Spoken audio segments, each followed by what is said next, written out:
ગયા મહિનામાં માળિયા પોલીસ સ્ટેશનમાં એક મર્ડરનો અને એક 307 મુજબ જૂની આઈપીસી 307 મુજબનો ગુનો દાખલ થયેલો હતો.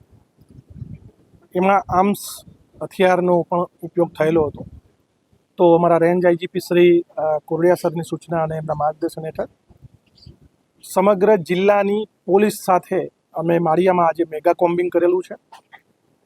આ જે મેગા કોમ્બિંગ થયું એમાં 3 ડીવાયએસપી શ્રીઓ, 15 જેટલા પોલીસ ઇન્સ્પેક્ટર, 32 જેટલા પીએસઆઈ અને 400 જેટલા પોલીસ કર્મચારીઓનો સમાવેશ થાય છે. એમાં અમે સાથે સાથે બીડીડીએસની ટીમ પણ સાથે રાખેલી હતી. આ મેગા કોમ્બિંગ દરમિયાન અમને આપ જોવો છો એ પ્રમાણે એક પેરોલ જમ્પનો આરોપી, 2 નાસ્તા ફરતા આરોપી, લગભગ 36 જેટલા વ્હીકલનો અમે ડિટેન કર્યા છે. 11,500 જેટલો સ્થળદંડ કરેલો છે. પીજીવીસીએલના 3 ગેરકાયદેસર કનેક્શન પણ અમને પ્રાપ્ત થયા છે. તો પીજીવીસીએલના અધિકારીઓને બોલાવી એમની પણ આગળની કાર્યવાહી અમે કરાવી છે અને લગભગ એમના સર્વે મુજબ 8 લાખ જેટલો દંડ થશે. આપ જોઈ રહ્યા છો એમ અમને એક કટ્ટુ દેશી બનાવટનું હથિયાર અમને પ્રાપ્ત થયું છે. સાથે સાથે 23 જીવતા રાઉન્ડ પણ અમને પ્રાપ્ત થયા છે. 3 જેટલી એરગન છે. બીજા ભાલા, નાના મોટા ચપ્પા, તલવાર, ધોકા અને અન્ય એક સોનાના બિસ્કિટ, ડુપ્લિકેટ સોનાના બિસ્કિટ લેવી એની આગળની પૂછપરછ અમે કરીશું કે આનાથી કોઈ આવી જ રીતે સોનાના બિસ્કિટ કોઈ ગેરકાયદેસર રીતે ચીટિંગ કરેલું છે કે કેમ, તો એ આગળની કાયદેસરની કાર્યવાહી કરવામાં આવશે. હથિયારની અમારી અત્યારે કામગીરી ચાલે છે. અમે લગભગ 3:30થી માંડી અને 6:30 સુધીનું કોમ્બિંગ, 6 વાગ્યા સુધીનું કોમ્બિંગ સતત કરેલું. ફૂડ પેટ્રોલિંગ પણ કરેલું છે. આગામી જે તહેવાર આવે છે રથયાત્રા, એ અનુસંધાનમાં પણ અમે ફૂડ પેટ્રોલિંગ કરેલું છે.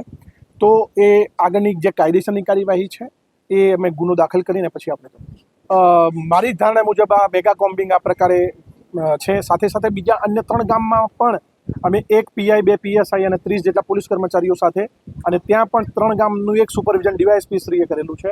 તો ત્યાંથી પણ અમને અલગ અલગ કામગીરી અમે કરેલી છે. ભવિષ્યમાં જે રથયાત્રા આવી રહી છે એના અનુસંધાનમાં પણ અમે ભવિષ્યમાં કામગીરી કરીશું. માળિયામાં છાસવારે આવા ગુના બનતા હોય છે અને વેર લેવાની વૃત્તિ એ લોકોની વર્ષોથી હોય જ છે. તો નાની અમથી બાબતમાં ઝઘડા થાય છે, મૃત્યુનો એટલે ખૂન નિપજાવવાનો પ્રયત્ન, સાથે સાથે મર્ડર પણ થાય છે. તો ભવિષ્યમાં આવા મર્ડર ન થાય એવી અમે લોકો જોડે અપેક્ષા રાખીએ છીએ.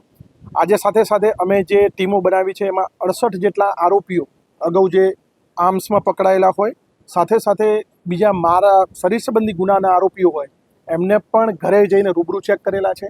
બીજા તમે જોઈ શકો છો એ અરજદારો અને આરોપીઓ પણ છે કે જેને અમે પોલીસ સ્ટેશને લાવી અને એમની પૂછપરછ કરીશું. માં motor driving, safe and sure driving. Driving એ શોખ સાથે આપની મોટી જવાબદારી પણ છે. અમારા ઇન્સ્ટ્રક્ટર દ્વારા સચોટ અને સરળ માર્ગદર્શન. આપની રોજની તાલીમની માહિતી મેળવીને શું અધુરાશ છે એના ઉપર પૂરું ફોકસ કરાય છે.